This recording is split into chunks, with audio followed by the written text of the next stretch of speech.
shook me to my core because, Mhm. he said he was in bed. It was like midnight. He was getting ready to go to bed, doing his routine. He sat in the bed, was there for, 5, 6 minutes, and then started to like, he said he started to daze, just fall asleep. And all of a sudden, through the wall, a spiral, like, type of thing event happened, and then Mhm. out came these beings like levitating, not touching the floor, Yeah. but the small alien, like the classic archetype alien, Mhm. levitated towards him, and they took him. And Yeah. and meanwhile, he had just been out on, some investigation, and had screamed to the top of screamed at the top of a mountain, like, "Come abduct me!" And like basically a open invitation, Yeah. right? Yeah. And the next night, it happens, right? So there is something going on, and it's consciousness connected. Mhm. We know they have the ability, or at least we know that there's the common theme: telepathy, um, levitation, like you said, uh, being able to pass through solid matter. So be able to, so at that point, you're basically masters of the universe, right? If you can Yeah. manipulate matter around you, I would consider you a god, right? Most people would. Um, so it leads me to what I've been talking about a lot lately: is that, what if ancient cultures, right? They tried to tell us about these things, right? They tried Mhm. to tell us. They tried to say, listen, there are these others that are here. They live with us, maybe on Earth with us, but in a different dimension, or they live inside Earth. That they were trying to tell us something. All these cultures were trying to tell us something. Do you think the name has possibly just changed through the years from, fairy to god and demons to aliens Yeah. and do, or you catch my drift? Oh, definitely. I think a lot of those things are descriptors for what is essentially the same source for a lot of that stuff. Absolutely. And Definitely. that also leads me to the connection of NDEs, near death Oh yeah. experiences, Yeah. right? I'm a bit new to And that, but I'm researching that as well. Yeah. right, but people see their loved ones, right?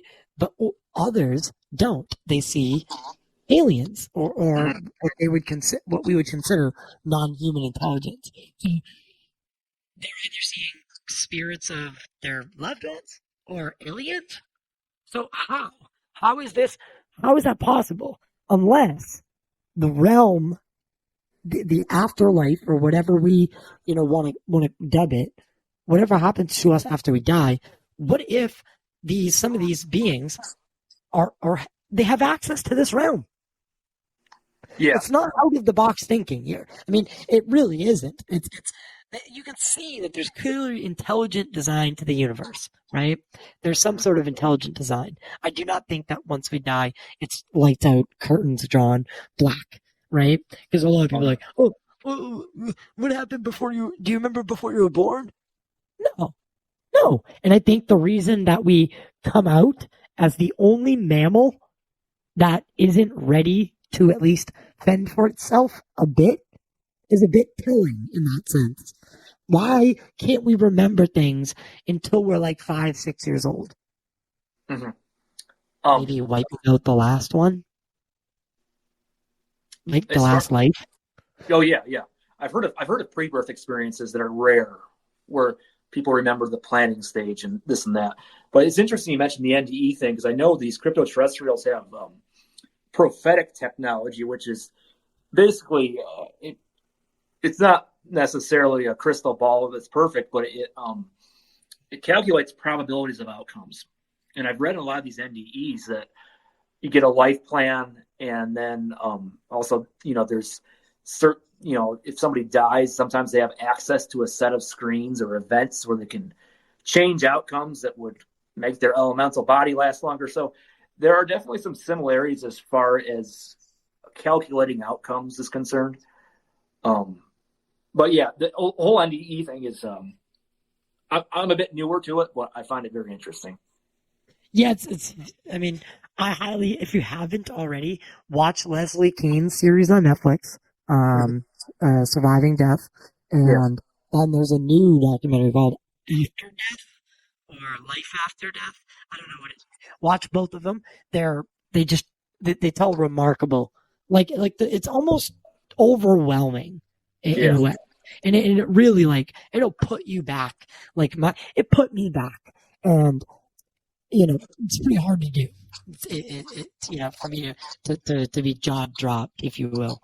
But all right, so let's continue. Yeah, we We got more experiences to cover. So, we have so much to cover. So yeah, I didn't mean to side rail us there. no, you're good.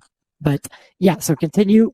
Okay, Yeah. got So it. basically, I learned that these people, or crypto terrestrials, if you will, want to call them that, were linked to paranormal activity almost around the planet. I mean, they've got, from what I've learned, they have subterranean habitations, both underground and underwater. Um, which Skinwalker Ranch is a good example. Also, the author Trey Hudson has a book called The Meadow Project. He didn't disclose the location because he wanted it to remain secret, but there's a meadow in somewhere in the southern United States, Appalachia area, which has the same type of stuff. All those Well, paranormal activities. Yeah, People. Mount Wilson Ranch has stuff going on. Carl Crusher is a good friend of mine, who will be coming back on the show as well. But I mean, have you seen the show Beyond Skinwalker Ranch? Yes, I have, and actually, there's actually some very compelling evidence of the people I think I've found there in that.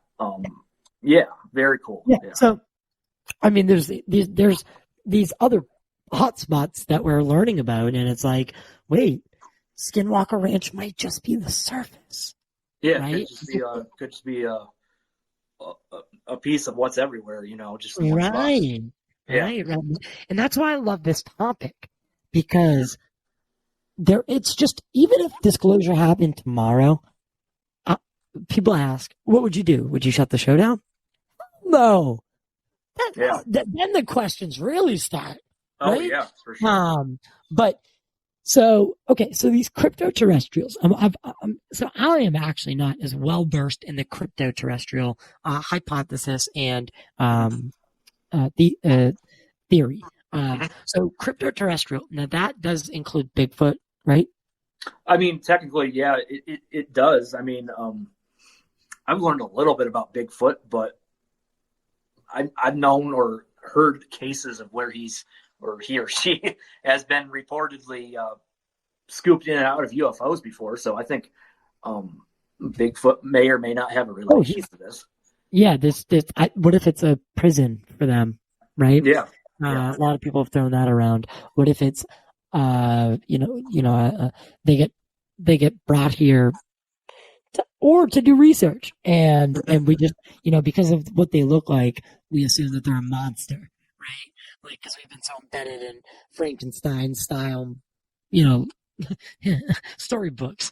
Oh, for So sure. Yeah, Bigfoot's yeah. obviously a monster, right? What if he's not? What if he's not? What if he's a scientist and he's smarter than every human on the planet, Well, right? I hope we get to find out one day. Me That'd be too. great.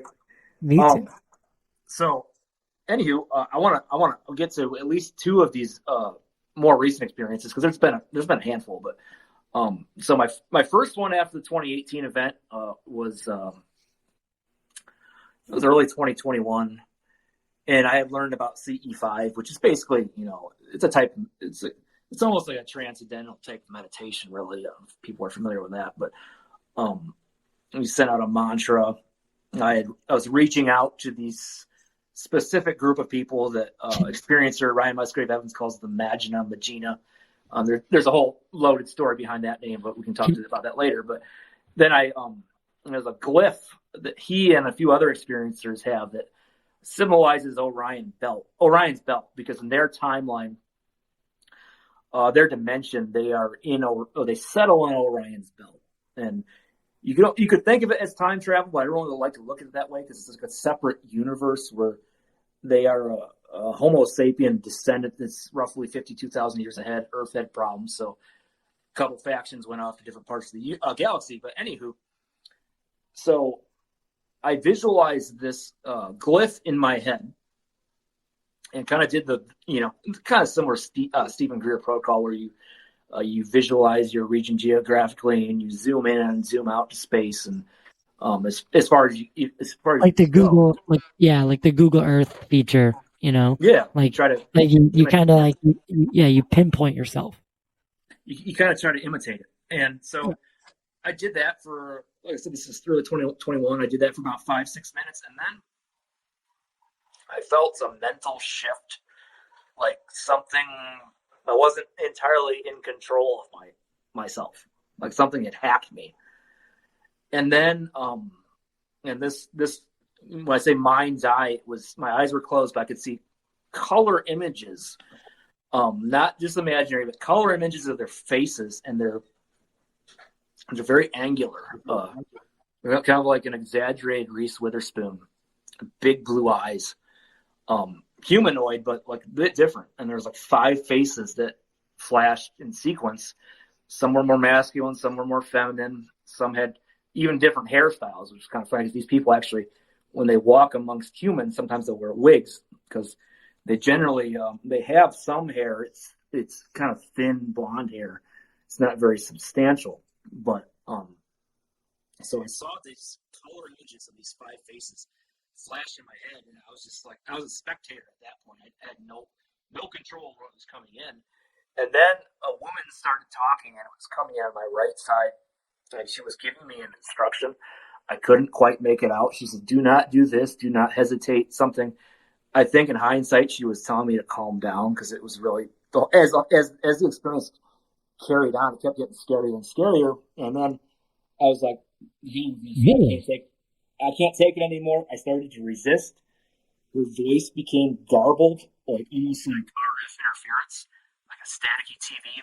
And then the whole signal snapped out. I was able to open my eyes, and I felt like something was in the room with me. And I was just kind of pretty, not the most terrified I've been, but pretty scared. And eventually I was able to just kind of drift off to sleep again. And that was like the first, I guess you'd say, experience where I sought it out.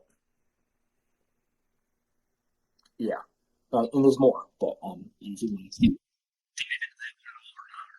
I do. I want to dive into that one.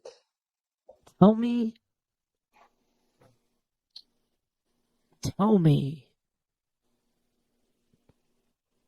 the fear. the Why, why, why were you fearful? Now, was it that it was actually happening? it was A good kind of fear? Or was it a, God, I'm actually getting a little too fucking scared. I'm getting a little too, you know, backed up. I'm getting, you know, I guess I would describe it. There's actually one more that's even scarier, but we can get into that bit in a bit. But I was surprised because I didn't know if it was really going to work. And then, like, oh my God, something's happening. Like, it was just, Can you smell anything? Take me back to that room. Take me back to that moment. You smell anything? Do you feel anything? Do you hear any electrical hums? Anything? I mean, as far as from what I was seeing, the most sensory, like I said, was the audio, the voice coming in on my right side for some reason. I was on the pillow on my right side, and it was coming in from the right side. Otherwise, it was the sounds of the room. There was like a fan blowing or something. Smells, I mean, not that I can recall. But the No fear was. sulfur, no ammonia, no nothing. Oh, no, it's funny you mentioned that, though, because I do have a couple of experiences with friends who do have the sulfur stuff and the rotten egg stuff. And I have my own theory about that being perhaps related to portals. And I have had instances where there's been popping and clicking, and I've read that that's maybe a sign of something looking at you through a portal that's they can see through, kind of like a one-way mirror. That was like a whole separate deal.